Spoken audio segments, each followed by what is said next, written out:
रामराम मंडळी, गडी मिया चंदगडी. मी आलो आता आंबेवडीच्या धरणावर. आता आणि जरा सगळं भरतलं आहे आणि व्हायचं. आता हे बघा, मला वाटतंय आता जवळपास एक 60% भरलंय आणि एक 40% भरू पाहिजेत. आणि 8 दिवसात मला वाटतं जर पाऊस लई आला तर 8 दिवसात आता भरतलं.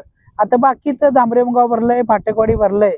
खरं त्यात काय अजून जरा असं व्हायचं भरतलं आहे. आता भरलं की हे इथनं असं भरताय आणि इथनं हे भरलं का नाही असं खाड खाड खाड खाड खाड खाड असं पाणी इथनं आता खाल जात आहे. आता एवढंच एक बघू शकणार विनंती आहे, इथे काय करल्यात दारूच्या बाटल्या, कुठे ते स्प्राईट, कुठे ते कुरकुरी, हे तीन अशी पाकिटं दिसवल्यात. एवढंच आता काय करा तुम्ही, येवा इथे एन्जॉय करा. करते पाकी पिकिट अशी जरा पडली जरा असं गोळा करा. तर मागे काय झालं, मागे असंच टाकल्याने तर आमच्या आता आंबेवडकरांनी काय केल्याने पुरेच्या पुरे तरुण मंडळ आलं, एक 50-60 जण पोरं गेली आणि पुरेच्या पुरं सगळं असं गोळा करून असं पिशव्या बांधून ते कडेच ठेवल्याने त्याचा विल्हेवाट लावल्याने. खरं ते एवढं सांगणं काय, असं जिथे जिथे कुठे धरणं आहेत, मग जांभरेमगाव आहे, फाटकवाडी आहे, जंगमठी आहे, लक्केकट्टा आहे, करंजगाव आहे, असं बारीक सारीक धरणं, जेलुगडे, पाटणं जिथे आहेत का नाही तिथे तिथे असं तुम्ही का नाही जावा, फिरो, जाण्याबद्दल काय नाही, एन्जॉय करा आमच्या तालुक्यात.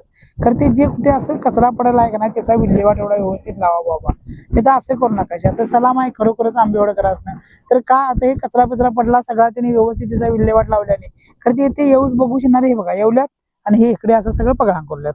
हे बघा असं आता इथे बाटली पडले, हे बघा इकडे बाटली पडले,